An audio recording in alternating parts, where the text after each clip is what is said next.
ठीक है, मैं पढ़ देती हूँ. Consider the following statements.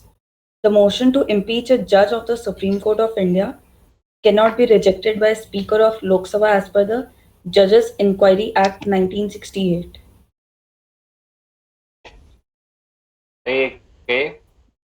गलत है ये. ठीक है. Speaker may admit or refuse to admit. It can be rejected. No, recently हुआ था शायद, रंजन गोगोई के खिलाफ आया था, स्पीकर ने लिया नहीं था उसको. किसी को याद है क्या? ये तो वही याद थे नहीं. क्या? किसी को पता है रंजन गोगोई थे क्या वो? मे भी रंजन गोगोई होंगे, और तो कौन है? हाँ चलो ठीक रंजन है. गोगोई ही होंगे. Next. The Constitution of India defines and gives detail of what constitutes incapacity and proved misbehavior of the judges of the Supreme Court of India. तो गलत है. इसमें दोनों भी रेड फ्लैग है. डिफाइंड भी रेड फ्लैग है, गिव्स डिटेल्स भी रेड फ्लैग है. ठीक है. Next, the details of the process of impeachment of the judges of the Supreme Court of India are given in the Judges Inquiry Act 1968. सही I है. think India है. ये सही है शायद. हाँ हाँ, शायद इसमें है. Alright. Next. If the motion for the impeachment of a judge is taken up for voting, the law requires the motion to be backed by each house of the parliament and supported by majority of total membership of that house and by not less than 2/3 of total members of that house present and voting. सही लग रहा है. ठीक है. तो 3-4 option है इसका.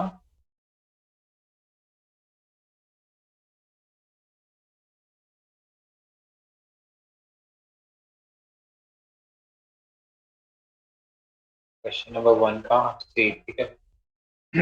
Article 124 of the Constitution of India deals with the establishment and constitution of a Supreme Court. Okay. According to it, there shall be a Supreme Court of India constituting of a Chief Justice of India, and until the Parliament by law prescribes a larger number of not more than 7 more judges, every judge of Supreme Court shall be appointed by the President. ठीक है. तो अब हमने देखा था.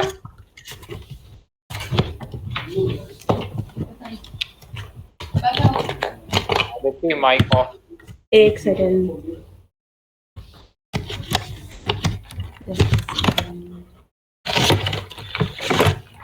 A judge of Supreme Court can only be removed by an order of the President.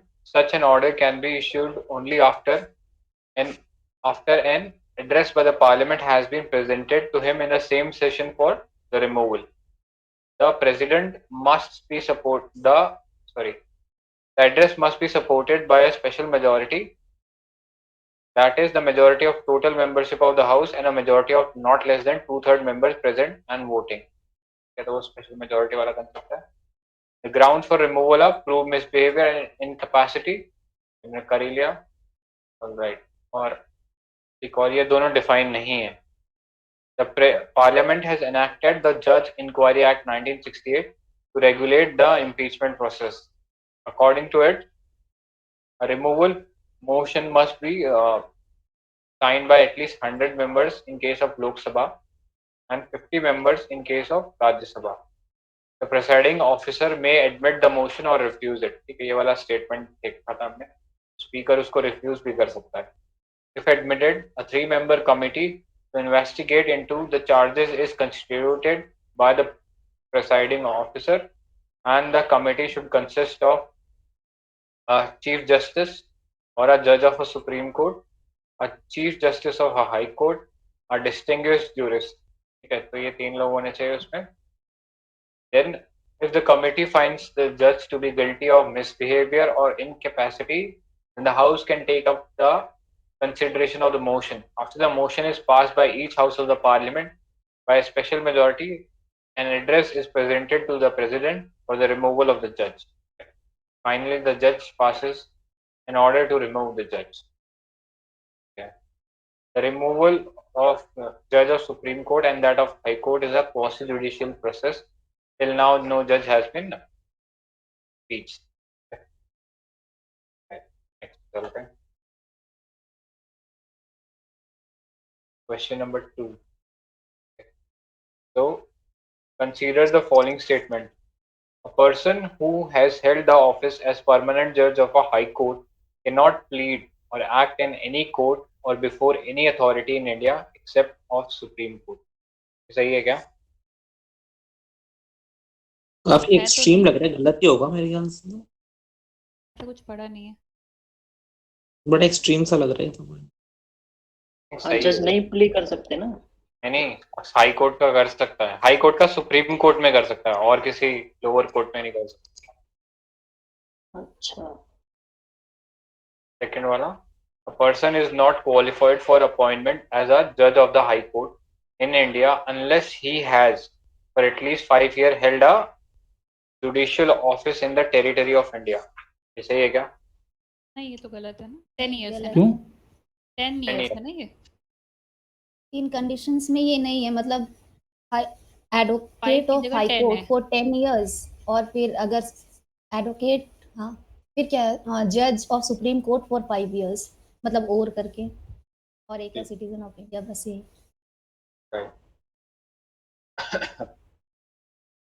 Right. तो इसका मतलब ओनली वन ओनली होना चाहिए। 1 तो ओह, वन तो गलत है। ठीक है। Article 217 of the Constitution of India says that every judge of a high court shall be appointed by the president by warrant under his hand and seal. Person shall not be qualified to become a judge of high court unless he or she is a citizen of India and has at least 10 years as an advocate of a high court. ठीक है। Has for at least 10 years held a judicial office in the territory of India. कोई judicial office 10 साल तक occupy किया है तो वो eligible हो सकता है हाई कोर्ट का जज बनने के लिए। According to the third judge case 1998, the Supreme Court has ruled that the appointment of judge of high court is to be made by the collegium consisting of a chief justice and 2 senior most judges of a Supreme Court. Okay. तो ये third जजेस case के अंदर ये चीज दिया था collegium बनाना, और ये कोलेजियम जो सुप्रीम कोर्ट के जजेस के केस में देखते हैं उससे थोड़ा डिफरेंट होता है। यहाँ अभी पे तो इसके 1+4 है ना। वो सुप्रीम कोर्ट के लिए होता है। अच्छा, ये हाई तो हाई कोर्ट के लिए क्या है, 1+2 होता है ऐसा? हाँ, 1+2 है। ओके।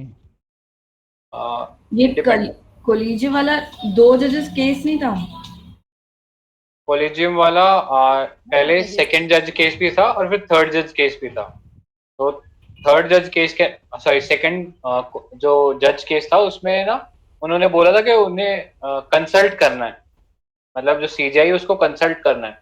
तो फिर बहुत सारी प्रॉब्लम होने लगी, तो थर्ड जज केस में उन्होंने इसको पलट के और इन्होंने कर दिया कि कॉन्ग्रुएंस होना चाहिए उनका, जो हमने देखा था ना कि कंकरेंस। हाँ। तो ठीक है।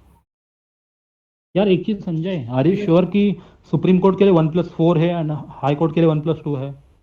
क्योंकि कॉलेजियम तो एक ही होता है as far as I remember.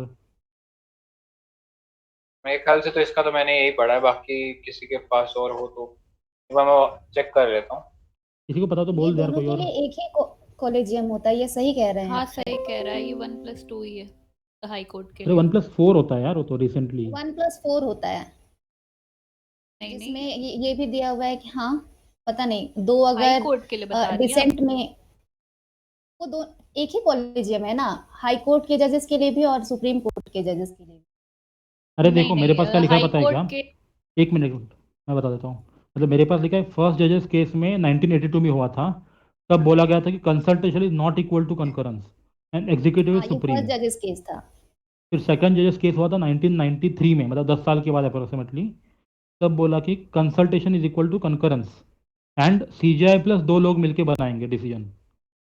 ठीक है।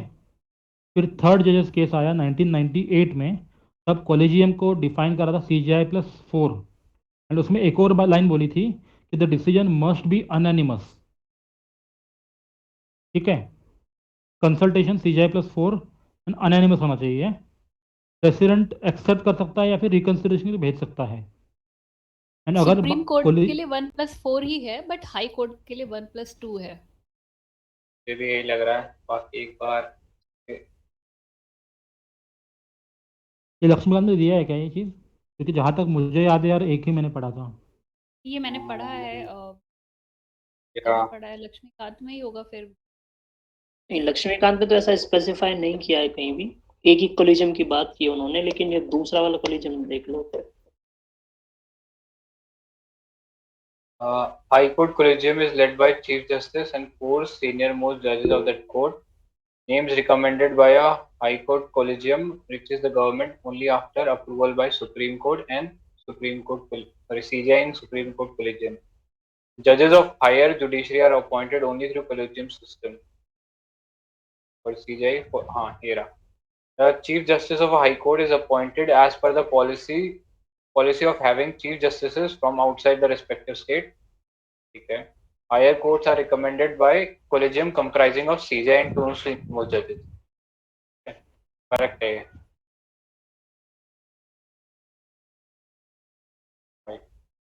अभी तो ऊपर अपन ने 4 पढ़ा था ना उधर ही उसी आर्टिकल में। अरे वो सुप्रीम कोर्ट है यार. ये रहा. Judges for Supreme Court as a senior most judge hailing from who is recommended procedure as per the अब हाई कोर्ट और सुप्रीम कोर्ट के लिए अलग अलग कोलेजियम होते हैं।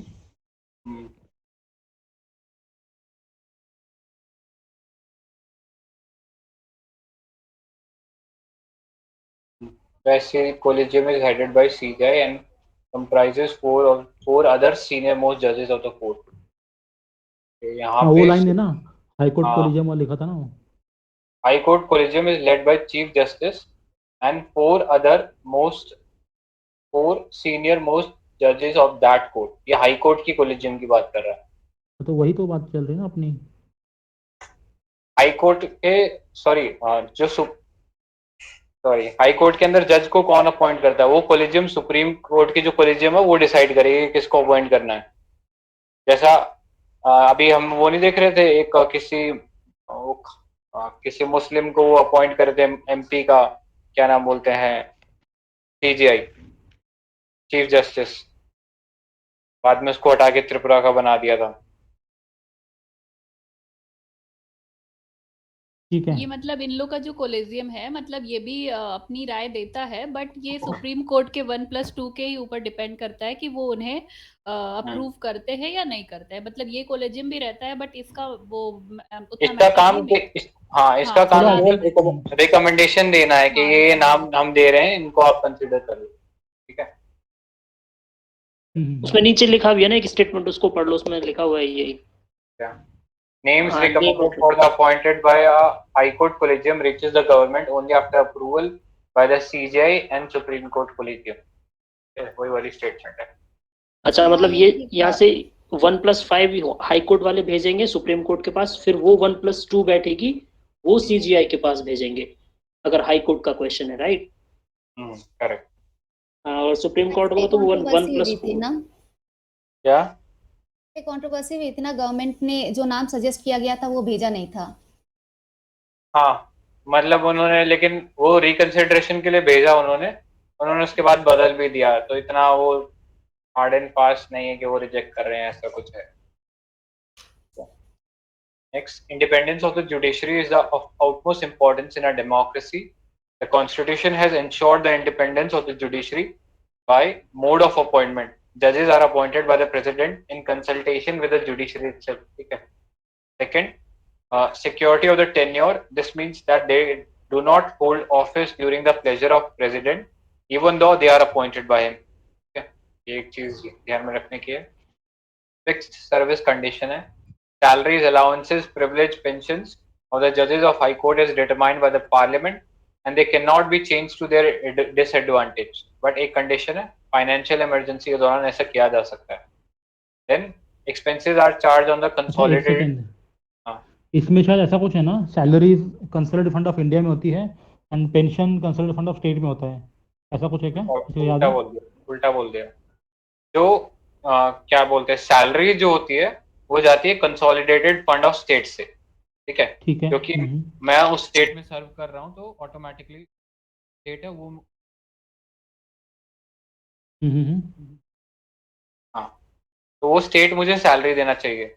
बट जब मैं रिटायर हो जाता हूँ, तब मेरा कोई लिंकेज नहीं है स्टेट से, तो लॉजिकली मेरा जो पेंशन है वो स्टेट को नहीं बल्कि जो सेंटर ऑफ इंडिया उससे देना चाहिए, तो वो कंसोलिडेटेड फंड ऑफ इंडिया पे चार्ज होता है। ठीक है, ठीक है, thank you. The conduct of judges cannot be discussed in the legislature except during an impeachment motion. ये भी एक इम्पोर्टेंट चीज है, आप जजेस को क्रिटिसाइज नहीं कर सकते हो। अभी रंजन गोगोई के टाइम पे ये हुआ था कि कई लोग बोल रहे थे ब्रीच ऑफ पार्लियामेंट हो रहा है ये, क्योंकि कुछ लोगों ने क्रिटिसाइज कर दिया था उसको। 6. Ban on practice after retirement. So the retired judge of a high court is prohibited from practicing law in any court or before any authority in India except the Supreme Court and other high court. ठीक है, तो फिर ये statement 1 क्यों गलत दिया हुआ है?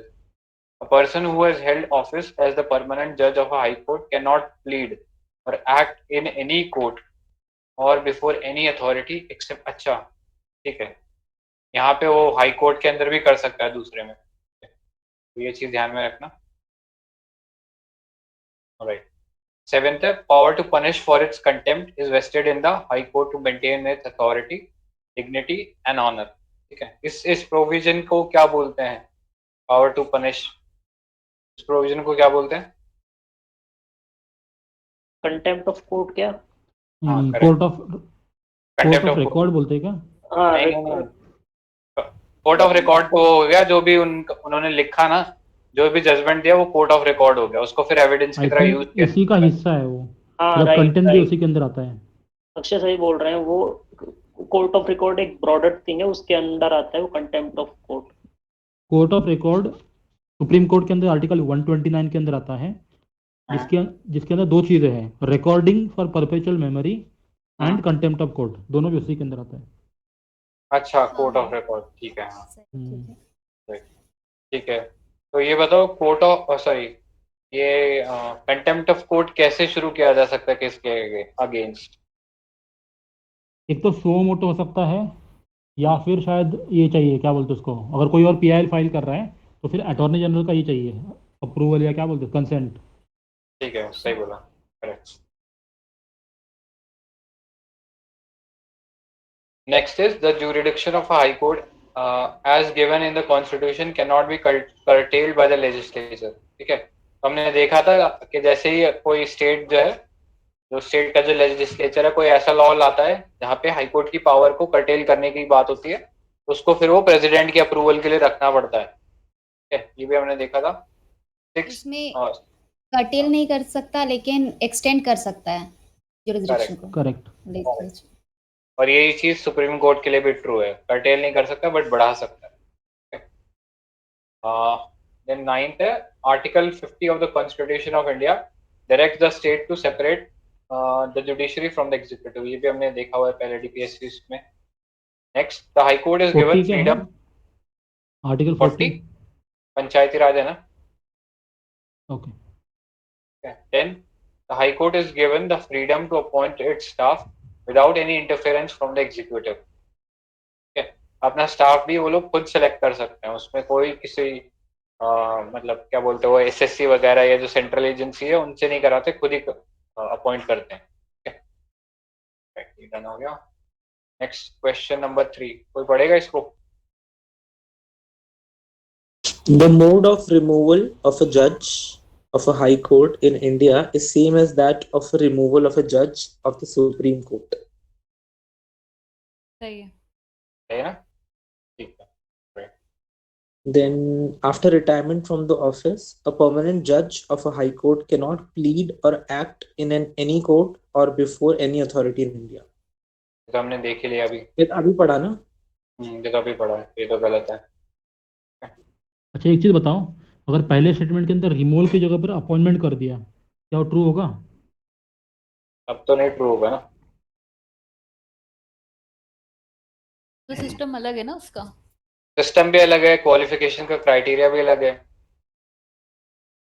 ठीक है। वो तो नहीं, तो इसका होना चाहिए 1 ओनली होना चाहिए, थर्ड का। ठीक है, सही है। Article 218 of the Constitution of states of the Constitution states that the process of removal of High Court judge is same as that of a judge of a Supreme Court. ठीक है, this is mentioned है constitution में ही. Judge of a high court can only be removed by an order of president, and such order can be passed only after the address by the parliament has been presented to him in the same session for such removal. The address must be supported by a special majority, that is majority of the total membership, not less than 2/3 of the members present and voting. The grounds for the removal are proved misbehavior and incapacity. Alright, और ये हमने देख लिया, define नहीं है.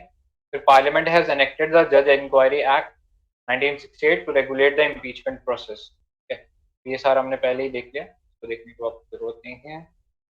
हाँ, और ये भी हमने देख लिया कि बैन होता है प्रैक्टिस पे, लेकिन एक रिटायर्ड जज of a high court is prohibited from practising law in any court और before any authority in India except the supreme Court या अदर हाई कोर्ट, यानी किसी दूसरे स्टेट के हाई कोर्ट में वो प्रैक्टिस कर सकता है. राइट, नेक्स्ट पे चलते हैं. Question number 4. एक ये चीज बता देना यार कि हाई कोर्ट जज अपॉइंटेड बाय प्रेसिडेंट और governor. By appointed by president, और उसको ओथ जो है वो गवर्नर दिलाता है. ठीक है, अच्छा, क्या गवर्नर को कंसल्ट करना पड़ता है?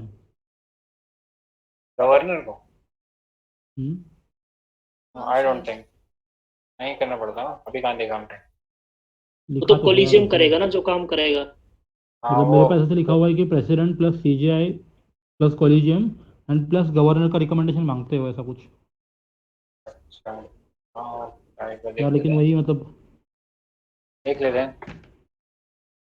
हाँ देख, लक्ष्मीकांत में लिखा है कि जजेस of high court are appointed by the president. Chief justice is appointed by president after consultation with chief justice of India and the governor of the state concern. ये लिखा हुआ है देख, who advises governor to send a proposal to the union law minister. तो उसका भी मतलब उसका भी कंसल्टेशन होता है. Right, next question number 4. जो स्ट्रेंथ ऑफ हाई कोर्ट कौन डिसाइड करता है? तो प्रेसिडेंट डिसाइड करता है ना, सुप्रीम कोर्ट का पार्लियामेंट. मेजॉरिटी. क्या मेजॉरिटी. मेजॉरिटी तो सिंपल ही होगा. सिंपल. ओके, रिड्यूस कर सकता है क्या वो? रिड्यूस नहीं. का तो नहीं, आई डोंट थिंक सो. कहीं लिखा है कैसे नहीं कर सकता ऐसे? जहाँ तक हाँ, मुझे वो याद है जब ऐसा कुछ पहला लिखा नहीं है. नहीं, मतलब पार्लियामेंट जब के पास स्टार्टिंग कुछ भी में कर था, सकता जब है. सबसे पहली बार 7 था ना, तो उसमें था कि इससे कम नहीं कर सकते, इससे बढ़ा सकते हैं. तो उसके बाद बढ़ता गया, मतलब अब जितना भी बढ़ा सकते हैं फिर तो वो सभी के लिए एप्लीकेबल हो गया ना.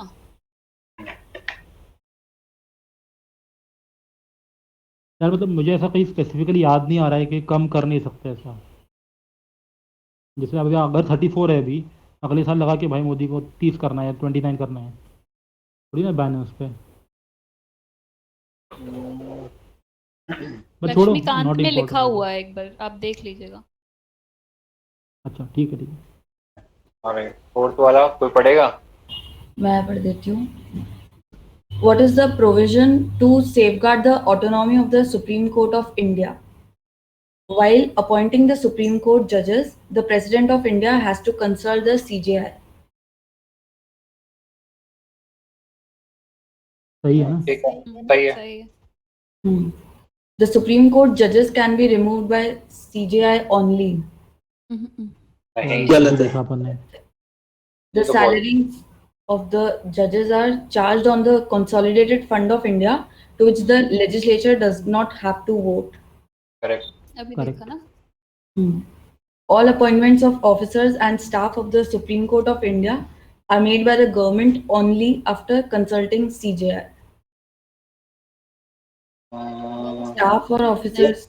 Staff गवर्नमेंट थोड़ी करेगा अपॉइंटमेंट. हाँ, अभी हमने देखा कि वो खुद ही करता है, तो ये भी गलत है. ठीक है, तो इसके अंदर करेक्ट पूछ रहा है ना, तो करेक्ट फिर 1 and 3 होगा. तो 1 and 3 ए है. तो fourth है. ठीक है. Article 124 of the Constitution of India says that CJI of the Supreme Court shall be appointed by the President after consultation with such judges of the Supreme Court and of the High Court as he may deem necessary. ठीक है, तो वो high court के जजेस को भी consider कर सकता है जब सीजीआई को बनाना रहता है, ठीक है, ये लिखा हुआ है। In case of appointment of a जज to the supreme Court, the Chief justice of India shall always be consulted by the president, ठीक है। In the second judge case, 1993, the Supreme Court has said that the consultation by the President with CJI means concurrence with the views of CJI. Okay. मतलब एक तरीके से obligation कर दिया था government के ऊपर। Then in the third judge case, 1998, the Supreme Court has said that judge to the Supreme Court is appointed by the President in accordance with the decision of a collegium consisting of Chief Justice of India and 4 senior most judges of the Supreme Court, जिसका वो अभी हम लोग discuss कर रहे थे। और independence के लिए हमने प्रोविजन देख के लिए थे मोड ऑफ अपॉइंटमेंट, यानी जजेस are appointed by the president in consultation with the judiciary itself. Security of tenure होती है, उनको रिमूव एक स्पेशल मेजॉरिटी से एक अप्रूवल पास होना चाहिए, रेजोल्यूशन कितना पास होता होना है टेन्योर चाहिए। उनका? इनका टेन्योर कितना होता है? टेन्योर तो वो डिपेंड करेगा ना, मतलब रिटायरिंग एज होती है 65 इयर्स, तब तक वो चले जाता हाई कोर्ट के लिए 60 इयर्स, 60 और 62? 62 ऐसा ना, 62। हाँ, सुप्रीम कोर्ट 65 है एंड हाई कोर्ट के लिए 62 है। अच्छा, एक और चीज़ याद रखो, यूके में जैसे 75 ईयर्स का टर्म होता है एंड यूएसए में लाइफ टाइम के लिए टर्म होता है। अच्छा, तो एक मेंस के लिए भी क्वेश्चन आता है कि इंडिया में भी ऐसा कुछ करना चाहिए कि नहीं करना चाहिए। करेक्ट। तो इंडिया में कोई प्रोविजन है ऐसा? नहीं, मतलब कॉन्स्टिट्यूशनल अमेंडमेंट करना पड़ेगा ना उसके लिए। नहीं, प्रोविजन है ना, Provision तो नहीं। एडहॉक जजेस हैं, और वो क्या बोलते हैं उनको, एक और जज होता है ना, रिटायरिंग जज, क्या नाम होता है उसका? याद नहीं आ रहा यार। एक्टिंग जज। हाँ, एक्टिंग जज होता है, तो उसमें रिटायर्ड जजेस को ले सकते हो। अगर परमानेंट मतलब कोई केस का ज्यादा लोड है ना, तो फिर you can take this acting जजेस। और एडहॉक जजेस भी ले सकते हो कि किसी हाई कोर्ट से उठाकर आपने लगा दिया सुप्रीम कोर्ट में, ठीक ऐसा है, भी कर तो सकते देख इसमें मतलब एक्टिंग सीजीआई बना सकते हैं आर्टिकल 126 के अंतर्गत एंड प्रेसिडेंट अपॉइंट करेंगे उसके लिए। Correct. Acting CJI president appoint करेगा एंड एडहॉक जजेस होते हैं आर्टिकल 127 के अंदर, जो सीजीआई अपॉइंट करता है approval from president and chief justice of high court.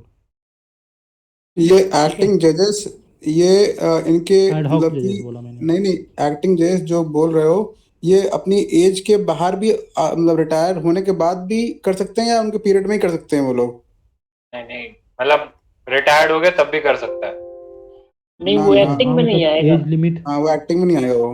हाँ, वो एक्टिंग मतलब कि जो अभी है उसको एक्ट करने, मतलब वो अब जैसे सीजीआई अवेलेबल नहीं है तो कोई एक्ट करने के लिए वहां पे आ जाएगा फॉर टेम्पररी पर्पस। रिटायर वाला अलग से एक है। एक्टिंग सीजेआई के लिए मतलब एज बार नहीं है ऐसा?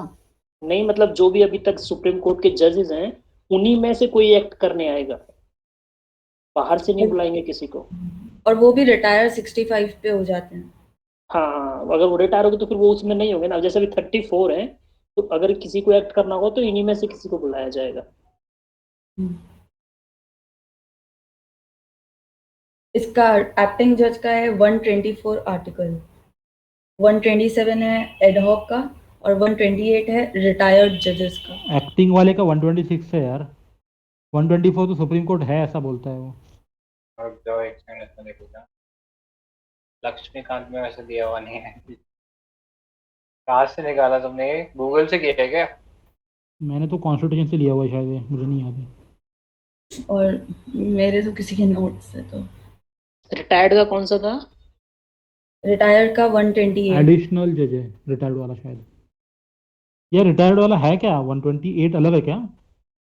तो देख लेते 128 है अटेंडेंस ऑफ रिटायर्ड जजेस at sittings of the supreme court. हैं। रिटायर्ड जजेस, ओके, देखो 126 आर्टिकल देख रहा था तो वो पढ़ दूंगा। Article 126 is about appointment of acting chief justice. Okay, acting chief justice है, उसमें जज नहीं है। Okay, so when the office of chief justice is vacant or when the Chief Justice is by reason of absence or otherwise unable to perform his duties, the duties of the office shall be performed by such one of the other judges. तो chief justice नहीं है ना, तो इसलिए one of the other जजेस will do that work and president may appoint this acting chief justice. So ये 126 है acting chief justice के लिए. तो ये रिटायर्ड जजेस हो सकते हैं क्या? नहीं नहीं नहीं ना, नहीं, उनमें से ही करना है ना जो correct. 34 है, हाँ उसी में से होगा. मतलब हाँ. तो फिर परमानेंट जजेस एक और, अच्छा परमानेंट जजेस एक मिनट में 127 पढ़ लेता हूँ एक बार. Vijay, you want to read?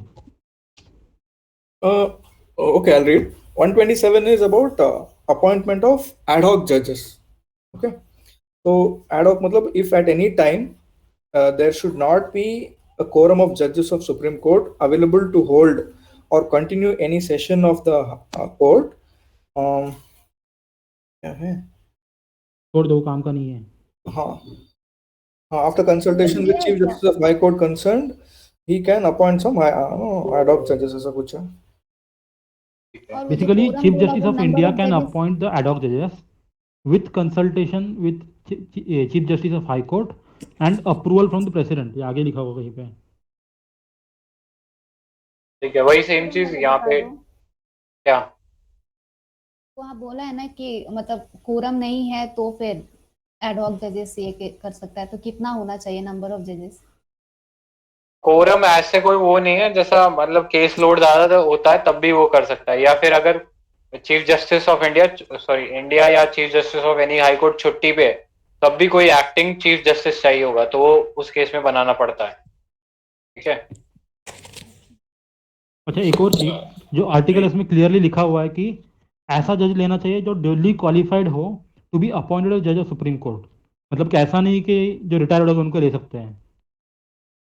किसमें? तो इवन एड हॉक जजेस में भी क्वालिफिकेशन जरूरी है. हाँ, क्वालिफिकेशन तो जरूरी है. Qualification is must in H case. ठीक है. रिटायर्ड वाला क्या है? ये रिकॉर्ड हो रहा तो. हाँ हेलो.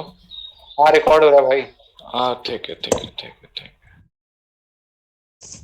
रिटायर्ड वाला पढ़ लूँ मैं? पढ़ ले भाई. Notwithstanding anything in this chapter, NJSC छोड़ दो, may at any time with previous consent of president request any person who held office of judge of Supreme Court or Federal Court or who held office of judge of High Court and is duly qualified for appointment of judge of Supreme Court to sit and act as a judge of Supreme Court, and every such person so requested shall while so sitting acting. चलो ठीक है, allowance का दिया हो, तो इसमें भी वही लिखा है यार, ड्यूली क्वालिफाइड होना चाहिए. क्या मतलब होगा इसका? अब सब केस में कहीं से उठा के ला रहे हो किसी दूसरी जगह, तो उसके लिए आपके पास क्वालिफिकेशन होना चाहिए, अदरवाइज नहीं ला एज सकते. का भी होना चाहिए ना फिर तो. किसका? एज का क्वालिफिकेशन. अरे तो एज का तो इसलिए नहीं हो मतलब सकता. जिस सीट पे आप किसी बंदे को लेके आ रहे हो तो उस सीट के लिए वो मतलब उसके पास उतनी क्वालिफिकेशंस होनी चाहिए. और दूसरी बात एज कोई क्वालिफिकेशन है भी नहीं. सुप्रीम हाँ. कोर्ट में आने के लिए कोई एज की क्वालिफिकेशन नहीं है. सही बात. ठीक है. नहीं, और Upper limit सीजीआई नहीं के नहीं, मतलब वो वो तो क्वालिफिकेशन है, वो तो रिटायरमेंट की एज है ना, वो कोई क्वालिफिकेशन की एज थोड़ी है. अच्छा अच्छा, ठीक है ठीक है ठीक है. हाँ, next question number 5. The salaries and allowances of the judge of high court are charged supreme on. Court में एज है ना अपॉइंट होने की, consolidated fund of state. 55 years के बाद, ऐसा कुछ है क्या? नहीं है, ऐसा नहीं, नहीं है. कोई एज नहीं है. मतलब ऐसा कोई रूल नहीं है, बट मोस्टली ऐसा करते हैं, 55 इयर्स के बाद के ही लोग को अपॉइंट करते हैं वो कहने नहीं ऐसा कोई रूल कहने नहीं. की बात होती है, कहने की बात है, बाकी वो रूल्स ब्रेक होते रहते हैं. 5th वाला है, the salaries and allowances of judges of high court are. Consolidated fund of state. ठीक है, सब लोग एग्री कर रहे हैं ना? ये तो डिस्कस किया तो था ये अभी. हाँ, चलो ठीक है, डिस्कस किया तो था, बट एक बार कुछ अगर इम्पोर्टेंट इन्फॉर्मेशन है तो उसे देख लेते हैं. नहीं कुछ नहीं, चलो ठीक है, चल रहे हैं. Question number 6. The power of Supreme Court of India to decide dispute between center and state falls under its advisory Original jurisdiction. अरे बोलने तो Original. दिया बोलने दिया Sorry. अगर एक बार option advisory jurisdiction, appellate, original, writ jurisdiction. Original तो ओरिजिनल बोल ही दिया, ठीक है। कौन सा आर्टिकल है फटाफट ये भी बता दो। 131 ना। करेक्ट 131। एक बार बाकी भी बोल दो, इसमें क्या क्या आते हैं, मतलब हम्म, एपेलेट में क्या आता है बाकी इसमें। ठीक है, तो इसमें एक बार देख लो। Article 131 of the Constitution of India deals with the original jurisdiction of the Supreme Court. Original jurisdiction means to hear such dispute in the first instance and not by way of appeal. ठीक है, तो इसमें क्या क्या involve होगा? अगर centre है Stay. And one or more state है, ठीक है, देन सेंटर है और any number of state on one side and one or more state on the other side, ठीक है, और बिटवीन टू और मोर स्टेट, यानी स्टेट्स आपस में भी उनका कोई लफड़ा है तो उसको भी सुप्रीम कोर्ट देख सकता है। This jurisdiction of supreme court does not extend to following, ये थोड़ा देख लेना, ये पूछ सकता है। A dispute arising out of a pre-constitution treaty, agreement, etc. A dispute arising of a treaty agreement which specifically provides that this jurisdiction does not extend to such a dispute. Interstate water dispute, matters related to finance commission, ordinary dispute of commercial nature between center and state, adjustment of certain expenses and pensions between center and state, recovery of damages by a state against the center। ठीक है, तो ये सब अगर हाँ बोलो। ये जो होता है इंटरस्टेट जो पानी के लिए, तो इसमें ट्रिब्यूनल बनता है ना। Article 262।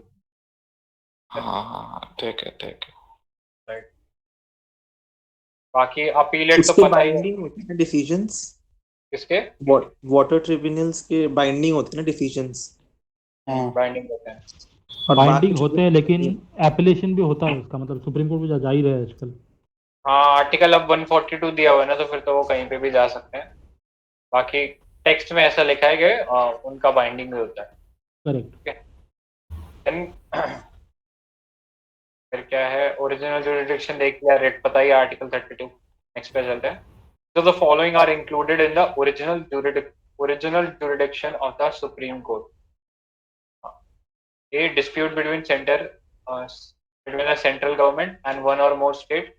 Second, a dispute regarding election to either house of the parliament or the legislature of the state. Third, a dispute between the government of India and a UT. Fourth, a dispute between two or more states. ये बताओ। UT वाला तो eliminate कर दो। Second one eliminate करना है ना। Second वाला एलिमिनेट करना है क्योंकि वो कंसर्न हाई कोर्ट में जा सकता है उसके। तो अगर हम सेकंड वाला एलिमिनेट कर देते हैं तो सेकंड वाला क्यों एलिमिनेट कर रहे हो वैसे? हाई कोर्ट में जा सकता है वो। अच्छा, और हाँ, फिर किसी ने आई थिंक थर्ड वाले का कुछ बोला था। थर्ड वाला यूटी नहीं तो हो सेंटर का ही सकता पार्ट है। होता है। हाँ सेंटर का पार्ट होता है, तो 1 और 4 ही है। 1 2 होना चाहिए। 7 का सी, ठीक है। तो डिस्प्यूट रिगार्डिंग इलेक्शन, ये देखिए, सब सेम ही रिपीट करा हुआ है। since the UTs are governed by center itself, there is no scope for disputes to arise। ठीक है, हो गई। क्वेश्चन नंबर 8, कोई रीड करेगा? कर देता हूँ। Consider the following statements. The Supreme Court of India tenders advice to the President of India on matters of law or fact on its own initiative or any matter of public interest if he or she seeks an advice only if the matter is related to the fundamental right of citizen.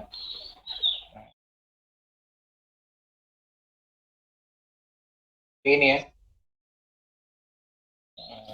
तीन ही है, थोड़ा scroll कीजिए।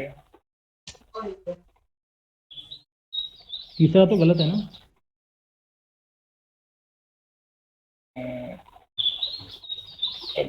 Binding नहीं है ना, बस advice देते हैं।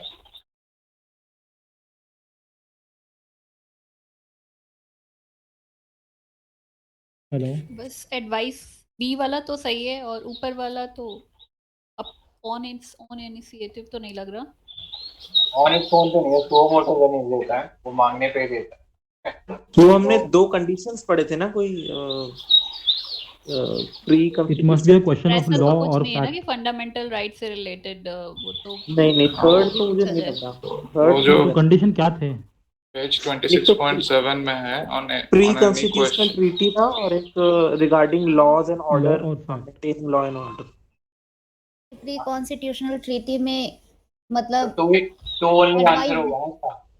ओपिनियन देना वो कंपलसरी है सुप्रीम यस कोर्ट को, अगर मतलब प्रेसिडेंट ने अगर ओपिनियन पूछा है तो। पहले वाले में बाइंडिंग नहीं है, वो दे भी सकता है, नहीं भी दे सकता है एडवाइस। इसका बी आंसर है। Article 143 of the Constitution authorizes the President to seek the opinion of the Supreme Court in matters relating to two categories.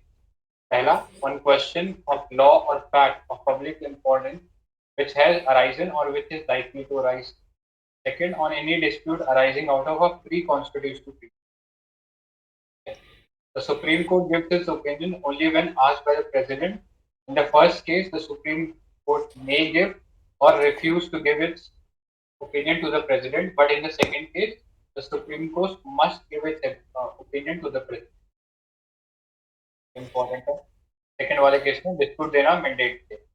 Both the cases, opinion of Supreme Court is only advisory in nature and is not a judgment. Therefore, advice tendered by Supreme Court is not binding on the President. Okay.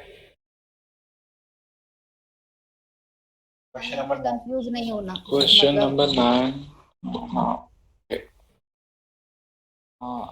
The Judges Inquiry Bill 2006 contemplates to establish a judicial council which will receive complaints against the judges of the Supreme Court, including the Chief Justice of India, High Court, Chief Justice of Judges and Judges. Then second one is under the protection of women from domestic violence 2005, a woman can file a petition on before a first class judicial magistrate. Which of the following statement are correct? ये तो पुराना question है, time के साथ कर लगे। किसी को पता है इसके बारे में?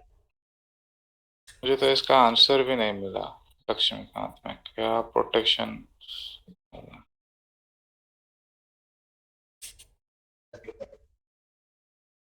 Judges Inquiry Bill था 2006 में आया था. It was intended to replace the 1908 Judges द्वारा and to establish National Judicial Council to conduct inquiries into allegation of incapacity or misbehavior by High Court and Supreme Court judges. The NJC shall consist of a Chief Justice of India, 2 Supreme Court judges, and 2 High Court judges. Chief Justice to investigate the High Court judges, or the Chief Justice of India and 4 Supreme Court judges to investigate Supreme Court judges. The NJC shall investigate complaints submitted by any person upon receiving a reference from the Parliament based on motion moved by 50 Rajya Sabha or 100 Lok Sabha MPs. It may also entertain complaints from any other source. The bill proposes introduction of complaint procedure in addition. I think ये important नहीं है, अब तो ये पास ही नहीं हुआ तो देखने का I think जरूरत है. इसको देख लेते हैं. Protection of Women from Domestic Violence Act defines domestic violence for the first time. Okay. It is a comprehensive definition which includes not only physical violence but also other form of violence. Okay. It is a civil law meant only for protection, not to punish. ये एक important चीज है. Only a civil law. It provides only temporary and emergency relief. It recognizes the right to residence of a woman and the right to live in a violence-free home. If a woman has apprehension that she will be thrown out of her matrimonial home, she can approach a magistrate court under the provision of Domestic Violence Act and obtain an order of injuncture to restrain her husband or his family from disposing her. Okay. If the husband or his family members violate this order, they will be liable for punishment under the Domestic Violence Act. Under this act, magistrate means the judicial magistrate of first class, or as the case may be, the metropolitan judge, magistrate exercising jurisdiction in the area where the aggrieved person resides. ठीक है, current affair question है. हाँ, उस time current affair रहा होगा जब शायद पूछा होगा ये. हाँ, तो तो चीटिंग इसको हुआ ना. समराइज कर दो ना, जो भी था इशू. हाँ, तो इसमें डोमेस्टिक वायलेंस एक्ट भी अपने लिए जानने लायक है. इसमें पहली बार डोमेस्टिक वायलेंस को डिफाइन किया गया था, और इसमें एक इम्पॉर्टेंट चीज ये है कि एक सिविल लॉ है. ठीक है, ये कोई वो नहीं है, क्रिमिनल लॉ नहीं है. तो civil law in the sense ऐसे है कि एक टेम्पररी और इमरजेंसी रिलीफ प्रोवाइड करता है. कैसे? अगर सपोज किसी वुमेन को ऐसा डाउट है कि उसको उसके मैट्रिमोनियल हाउस से यानी हस्बैंड के हाउस से बाहर निकालने वाला है, तो she can approach a magistrate और उससे एक तरीके से का रिस्ट्रेनिंग ऑर्डर ले सकती है. मतलब ये उसको पावर दी गई है कि वो इस एक्ट के अंदर एक रिस्ट्रेनिंग ऑर्डर ले सकती है. और इन केस अगर उसका जो हस्बैंड है फिर भी बाहर निकाल देता है, तो फिर उसके अगेंस्ट एक पीनल एक्शन लिया जा सकता है.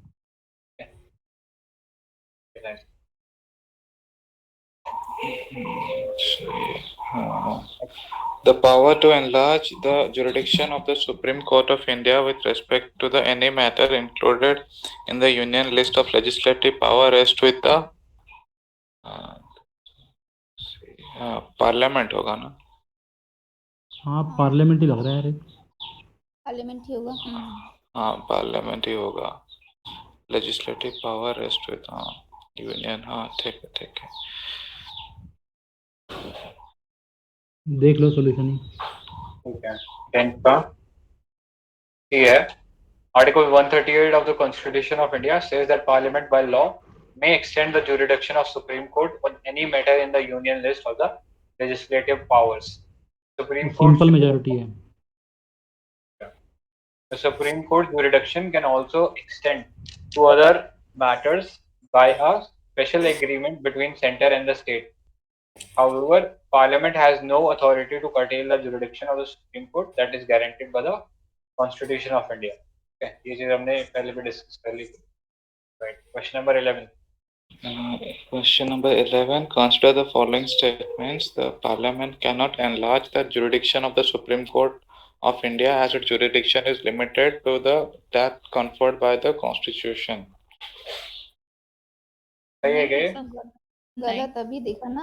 गलत है, गलत है. The officers and the servants of the Supreme Court and High Court are appointed by the concerned Chief Justice, and the administrative expenses are charged from the Consolidated Fund of India. गलत है. High court का तो state होगा ना, consolidated fund of state. Right. Right, तो इसका तो काफी बार डिस्कस कर लिया, इसका आंसर भी देखते हुए. नेक्स्ट पे चलते हैं. Assertion and reason. In India, every state has a high court in its territory. Reason is the Constitution of India provides. एक सेकंड धीरे धीरे. तो पहले assertion डिस्कस कर लेते हैं. ये तो सही नहीं है ना. गोवा नहीं है. काफी सारे स्टेट्स में नहीं है. हमने देखा था कि ओनली 25 हाई कोर्ट है. मिजोरम वगैरह उधर भी नहीं है छोटे. करेक्ट. देन रीजन है the Constitution of India provides a high court in each state. ये भी गलत है. ये भी गलत है.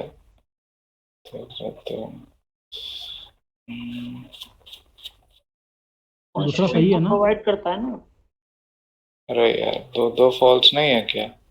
अरे हाँ, सॉरी, ये तो फिर ट्रू होगा ना. रीजन ट्रू होगा. The Constitution of India provides for a high court in each state. फिर प्रोवाइड करता है तो क्यों नहीं है हर स्टेट में? टेरिटरी वाला बात, टेरिटरी वाला नहीं, टेरिटरी और स्टेट वाला बात अलग हो गया ना. टेरिटरी में हो गया कि अपने उसके अंदर होगा, लेकिन हाई कोर्ट का जुरिडिक्शन हर स्टेट के ऊपर है. जैसे चंडीगढ़ हाई कोर्ट है, तो चंडीगढ़ का हाई कोर्ट है. चंडीगढ़ स्टेट भी नहीं है ना. नहीं, तो वहाँ पे जो हाई कोर्ट है वो पंजाब और हरियाणा दोनों का दिखता है. हाँ. कहने का मेरा मतलब. हाँ. तो हाई कोर्ट का तो जुरिडिक्शन होता ही है हर स्टेट के ऊपर. आंसर देख लीजिएगा. डाउट लग रहा है ये वाला. मैं ये स्टेटमेंट गलत करती. फिर सही क्या करते? कुछ तो सिलेक्ट करना पड़ता ना ऑप्शन. हाँ, मतलब इन ईच स्टेट, तो मतलब उस तरह सोचती कि हर एक स्टेट में तो है नहीं.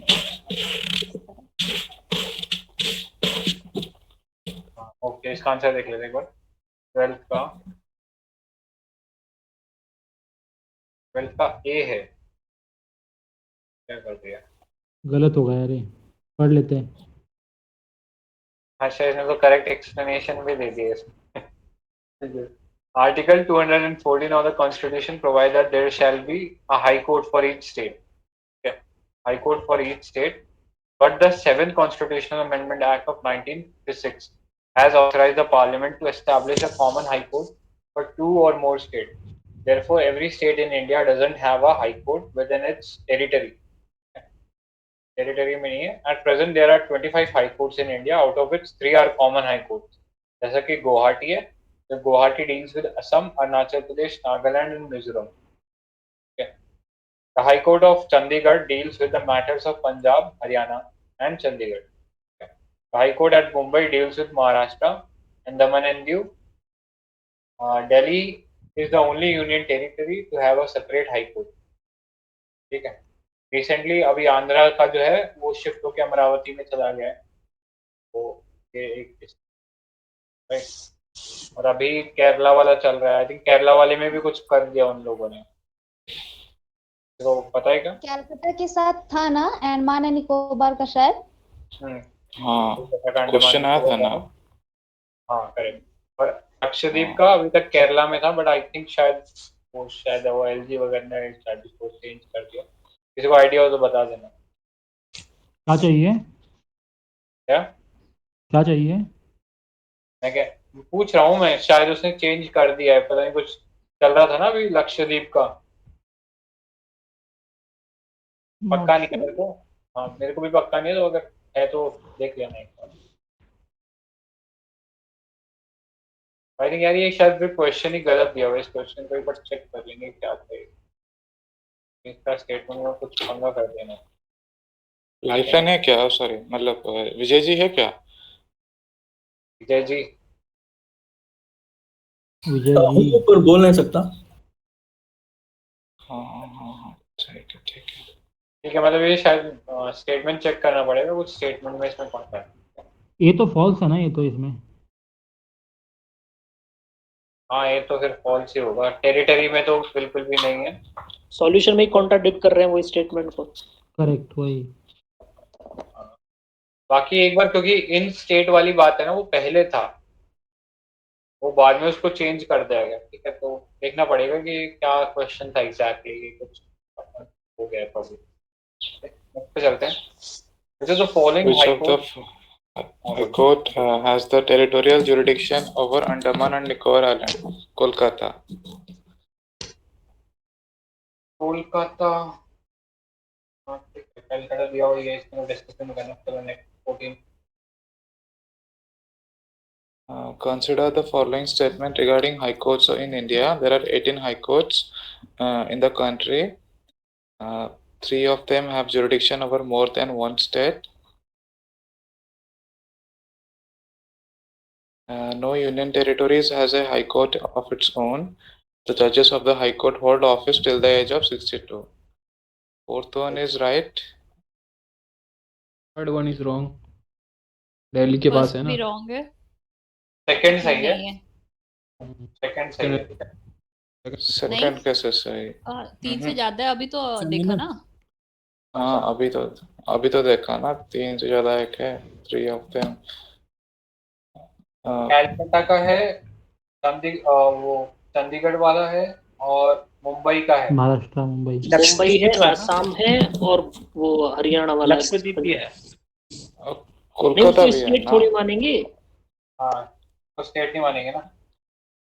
हाँ राइट। तो 3 सही है फिर।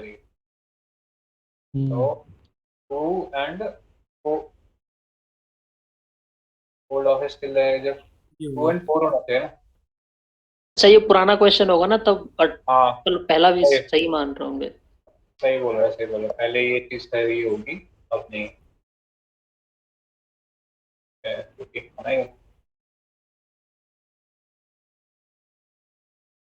प्रोटीन का डी दे रहा है 4 ओनली। एक्सप्लेनेशन कर लेते हैं। हाँ Article 214 of the Constitution of India states that there shall be a high court for each state, but ये 1956 वाला Constitutional Amendment Act से change कर दिया गया. Therefore, every state in India does not have a high court within its territory. At present, there are 25 high courts in India, out of which 3 are common high court. यार अपने आप को contradict कर रहा है.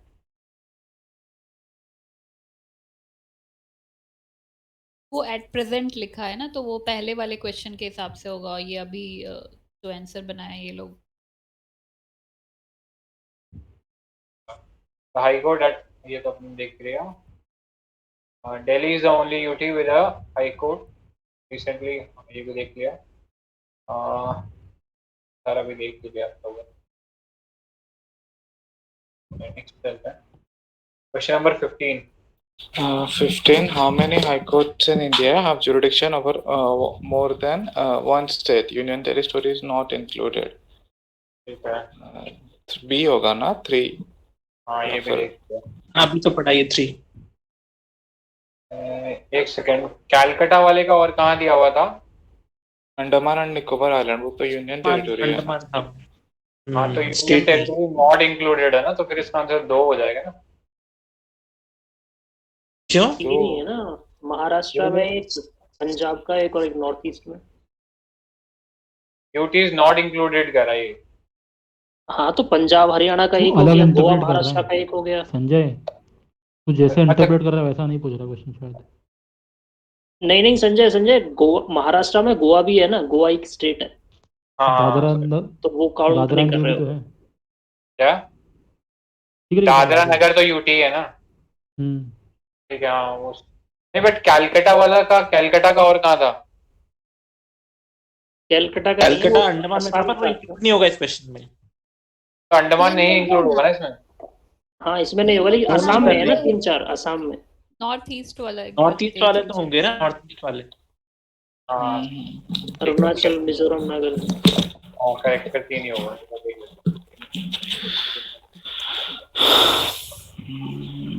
ठीक है 3 ही है. राइट. नेक्स्ट चलते हैं. Consider the following statements. There are 25 high courts in India. Punjab, Haryana and Union Territories of Chandigarh have a common high court.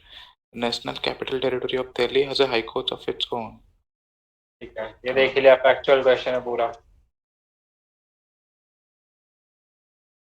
तीनों सही है ना. सी आंसर होगा. हाँ C. 17. In India, judicial review implies the power of the judiciary to pronounce upon the constitutionality of law and executive orders. Judicial review, no, ये नहीं हो. The power of the judiciary to question the wisdom of the laws enacted by the legislature. Then the power of the judiciary to review all the legislature enactments before they are asserted thereto by the parliament. The power of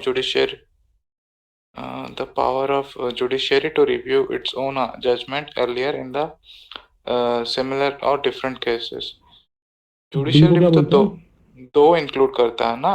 हमारा क्या है, parliament और sorry legislative and executive. जो D है वो क्या बोलते हैं? डी को क्या बोलते हैं? अलग नाम है उसका. ओन जजमेंट है ना. सिमिलर और डिफरेंट. इसको भी जुडिशियल रिव्यू बोलते हैं. क्या? नहीं इसको जुडिशियल रिव्यू नहीं बोलते शायद. नहीं ये तो नहीं आता. रेट्रोस्पेक्टिवली रेफर करता है क्या? आंसर तो क्यूरेटिव पिटीशन. वो तो पिटीशन हो गई ना.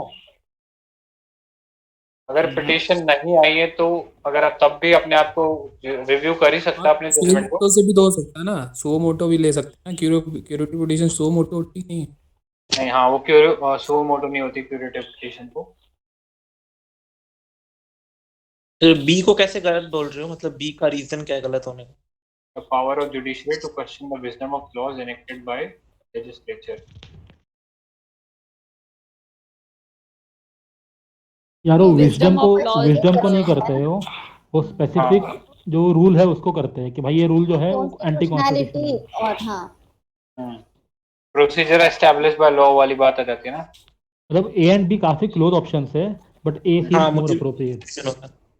अरे हमने तो पढ़ा था ना, जुडिशियल रिव्यू में दो ही होते हैं ना, मतलब और होते हैं केस तो मतलब यहाँ पे ए और बी दोनों हो सकते हैं, एग्जीक्यूटिव और लेजिस्लेटिव।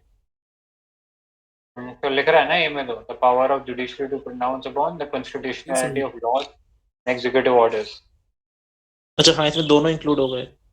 दोनों इंक्लूड कर लिया ना। कॉन्स्टिट्यूशनलिटी ऑफ लॉ मतलब लेजिस्लेटिव और एग्जीक्यूटिव ऑर्डर्स, हाँ तो ए ही होगा। देखिए आंसर। ठीक है, 17 करने, 17 का ए है, the phrase judicial review has nowhere been used in the constitution of India. ये इंपॉर्टेंट है। आर्टिकल 13, 32 एंड 226 जो कि हाई कोर्ट के केस में हो जाता है, explicitly confer the power of judicial review on the Supreme Court and the High Court. Judicial review is the power to examine the constitutionality of a legislative enactment and executive order of the government if they are found to be violative of the Constitution. They can be declared as unconstitutional, illegal, and invalid, and they cannot be enforced by the government. The constitutional validity of a legislative enactment or an executive order can be challenged on the grounds: first is if it infringes the fundamental rights; second, it is outside the competence of the authority which has framed it, मतलब ultra virus; third, it is repugnant to the constitutional provision, यानी unconstitutional है अगर वो law. Judicial review emanates from the American principle of judicial supremacy. The Constitution of India neither follows the American principle of judicial supremacy or the British principle of parliamentary supremacy. यहाँ पे distinction आ गया completely, but has a synthesis of both. The American Constitution provides for due process of law, whereas the Indian Constitution follows the procedure established by law. The difference between the two is due process of law gives a wide scope to protect the rights of citizens. Any law violating these rights can be declared void not only on substantive grounds but also on procedural ground of being unreasonable. However, in procedure established by law, a law is examined only on the substantive ground. It does not go into the question of its reasonableness, suitability, or policy implication. Okay. तो यही दिया हुआ इसमें। I think this explains जो second वाला statement था ना B, वो गलत क्यों है, क्योंकि विजडम को करने के लिए मतलब वो तुम्हें ड्यू प्रोसेस ऑफ लॉ पे ध्यान देना पड़ेगा ना। नहीं, करेक्ट पता नहीं। ड्यू प्रोसेस जो लॉ है ना उसमें नहीं कर सकता उतना वाइड स्कोप। ठीक है चलो आगे यार। और ये जनरल अंडरस्टैंडिंग के भी अगेंस्ट है, मतलब जब लेजिस्लेचर बना ही है लेजिस्लेशन के लिए तो फिर उसके विजडम पे क्वेश्चन क्यों करेगा। ठीक है चलो नेक्स्ट। Consider the following. एक second, the power of judiciary to review its own judgment given earlier in similar or different cases, ये किसके अंडर आता है, याद है क्या किसी को? मैंने देखा, मेरे कुछ मिला नहीं यार, ऐसा कोई टर्म वगैरह नहीं है मेरा कुछ। वो तो खुद कर देते लगता है ऐसे ये तो फिर नॉर्मल रिवर्स कर देती है जजमेंट। एक अलग तो से लेकिन पॉइंट है जो जिसमें अदर पावर्स एंड ज्यूरिडिक्शन है, उसमें ये आता है, मतलब वो जुडिशियल रिव्यू नहीं होता ये? नहीं, other powers and jurisdiction judicial review में नहीं आता है। ठीक है। एक सुप्रीम कोर्ट का ये भी वो कोई आर्टिकल याद है कि इस प्रोविजन का, कि मतलब उसके जो इंस्ट्रक्शन है उसको ऑल ओवर इंडिया फॉलो किया जाएगा, एक आर्टिकल में लिखता है ना। इसका आर्टिकल है 137 जो अपने को रिव्यू, वो 141 या 142 में कहा आता जा है। सकता है, क्या मतलब ये अपनी हाँ जजमेंट जो को अभी रिव्यू आपने करने पूछा वाला है वो मैंने देखा 141 में वो कहा गया है। ठीक है, तो वो और ये अपने जजमेंट को रिव्यू करने वाला वो सेल्फ करेक्टिंग एक्शन कहा जा सकता है सुप्रीम कोर्ट का। हाँ ये है।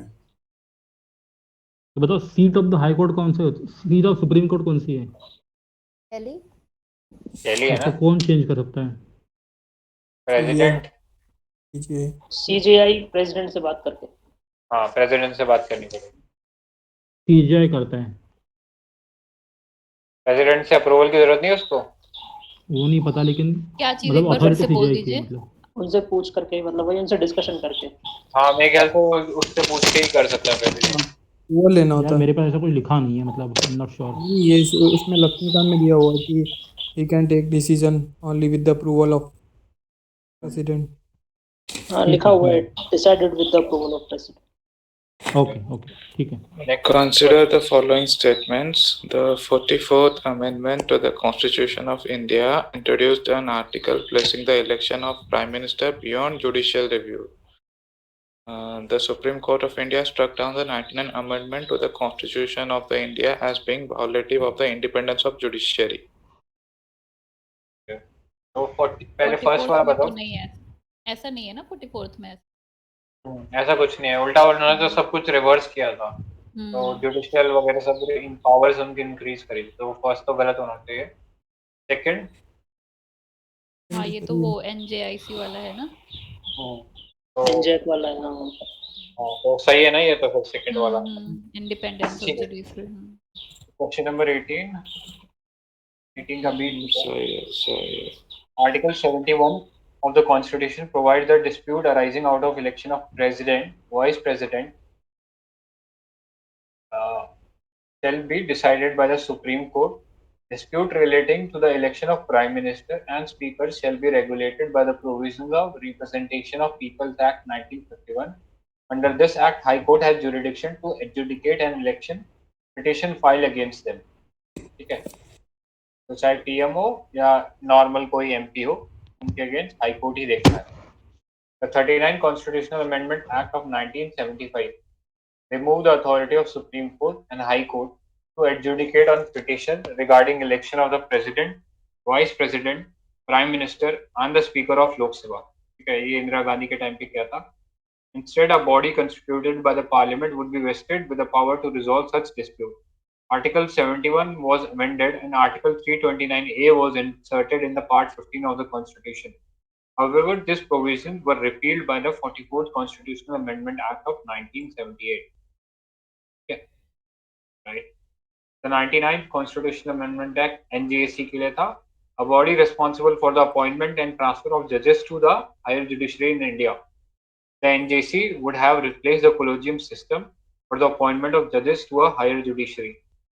The National Judicial Appointment Commission Act 2014 was also passed by the Parliament to regulate the functions of the National Judicial Appointment Commission. However, the Constitutional Bench of Supreme Court, by 4:1 majority, declared that the 99th Constitutional Amendment Act and NJC Act as unconstitutional because it infringes upon the independence of judiciary. So, इसलिए struck down कर दिया। Next. Next, tribunals. With reference to the Constitution of India, consider the following statements. No High Court shall have the jurisdiction to declare any central law to be constitutionally invalid. Second one is an amendment. एक एक करके discuss करते हैं। पहला first statement बताओ, सही है क्या? गलत है ना? गलत है ना, ये अमेरिकन, गलत है। अमेरिका ये सिस्टम फॉलो करता है। अच्छा, An amendment to the federal court अलग है वहाँ। हाँ, सेंट्रल मतलब फेडरल कोर्ट विल क्या बोलते हैं, adjudicate on central laws and state court state laws पे ध्यान देंगे। करेक्ट, तो फर्स्ट वाला इनकरेक्ट है। Second, an amendment to the Constitution of India cannot be called into question by the Supreme Court of India. ये बताओ। तो गलत ही है ना, गलत है। अमेंडमेंट क्यों नहीं होता? हाँ, दोनों ही गलत है। सॉल्यूशन देख लो। इसमें जजमेंट था, जजमेंट याद आ रहा है क्या किसी को? Amendment of the Constitution of India cannot be called into question. Keshavananda Bharti था ना? हाँ, केशवानंद भारती की बात हुआ था।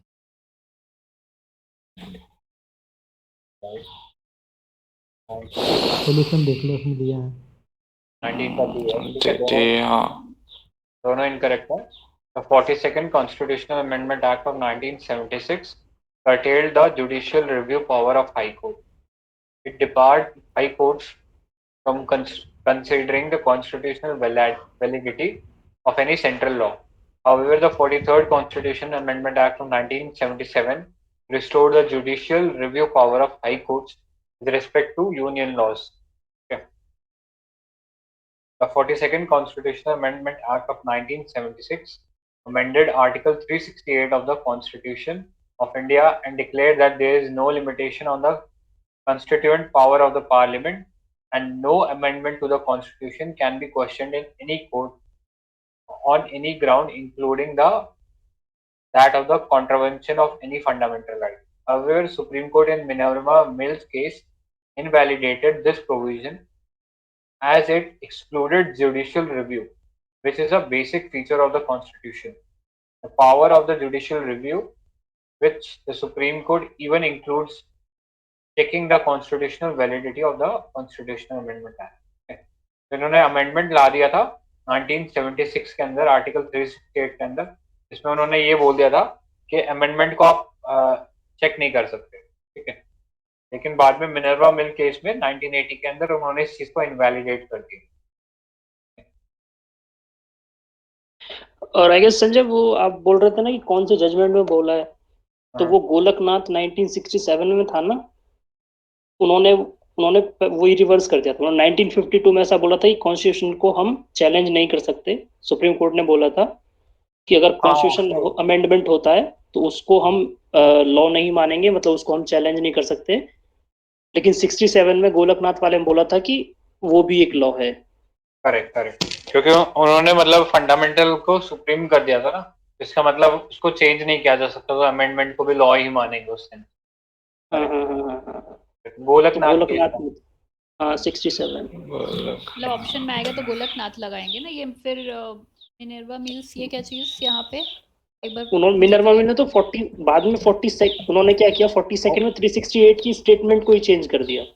करेक्ट तो अगर मतलब ऑप्शन अगर ये रहता गोलकनाथ, अगर गोलकनाथ है तो गोलकनाथ आएगा, और इन केस गोलकनाथ नहीं है तो फिर मिनर्वा मिल्स रहेगा। मतलब गोलकनाथ को रिवर्स करने के लिए उन्होंने 368 को ही बदल दिया। Correct, thank you. प्लीज थोड़ा भैया जी ऊपर कीजिए। Consider the following statements. The highest criminal court of the district is the court of district and session judge. Then the district judge are appointed by the governor in consultation with the high courts. A person to be eligible for the appointment as a district judge should be an advocate or a pleader of 7 years. क्या one by one बताओ ना, क्या है true है false है कैसा है। ऐसे करते हैं। तो फर्स्ट का क्या है? फर्स्ट का गलत है ना? सही गलत है। क्यों विजय, गलत क्यों लग रहा है? Highest criminal court is sessions जज ना। कोर्ट ऑफ डिस्ट्रिक्ट भी बोलते हैं ना उसको। I mean, court of district ऐसा है ना? मेरे हिसाब से सही लग रहा है, पता नहीं यार। चलो ठीक है, इसको डाउटफुल में रखते हैं, सेकंड देख लेते हैं।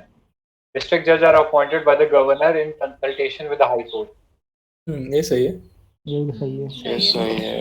A person to be eligible for the appointment of the district judge should be an advocate or a pleader of 7 years standing or more, or an officer in the judicial service of the union or the state. 7 years का doubt लग रहा है। 7 years सही लग रहा है। हाँ सही सही। ठीक है ठीक है। भाई जी थोड़ा स्क्रॉल कीजिए। When the session judge awards a death sentence, it must be confirmed by the high court before it is carried out. सही है जी। करेक्ट, ये भी सही है। सब सही लग रहा है। हाँ तो 2 3 4 बी होगा आंसर, बी इसका। ऑप्शंस कॉम्बिनेशन देखो, या तो बी होगा या डी होगा। ये होगा या डी डी क्या होगा? है? डी का अभी तो 1 मना किया ना आप। डाउट है ना? नहीं, वन में क्या Doubt, प्रॉब्लम सॉरी है? सॉरी सॉरी सॉरी सॉरी ठीक वन में प्रॉब्लम क्या है विजय भाई, एक बार? नहीं क्रिमिनल किसी एक को बोलते हैं ना, इन जनरल सेशन को बोलते हैं, राइट? वही हाँ। अदर को सिविल बोलते हैं, एक Correct, सिविल होता है एक क्रिमिनल होता है, ऐसा बोल रहा था। ओके। इसका डी है, तो मतलब वो सही था फर्स्ट वाला स्टेटमेंट। द डिस्ट्रिक्ट जज is the highest judicial authority in the district. He has both original and appellate jurisdiction in civil as well as criminal matters. The district judge, when dealing, कोई पढ़ लो यार इसको आगे। The district judge is the highest judicial authority of the district. He has both original and appellate jurisdiction in civil as well as criminal matters. The district judge, when dealing with a criminal matter, is called as a session judge. The judge also has an administrative and supervisory power over all the subordinate court present in the district. Appeals against his order and the judgment lie with the high courts. The session judge has power to impose any sentence, including the life imprisonment and death sentence. However, a death sentence awarded by him is subject to confirmation of High Court whether there is appeal or not. The appointment and posting of promotion of district judge is made by the governor of state in consultation with the High Court. The qualification is required for the appointment of district judge are he should not be in the service of the should not already be in the service of the union or the state government. He should have been practicing law for at least 7 years. He should be recommended by the High Court. फिर क्या है? इतना ही है, और बाकी हम गए। यार यहाँ पे नॉट वर्ड यूज करा है, क्वेश्चन में नॉट था क्या?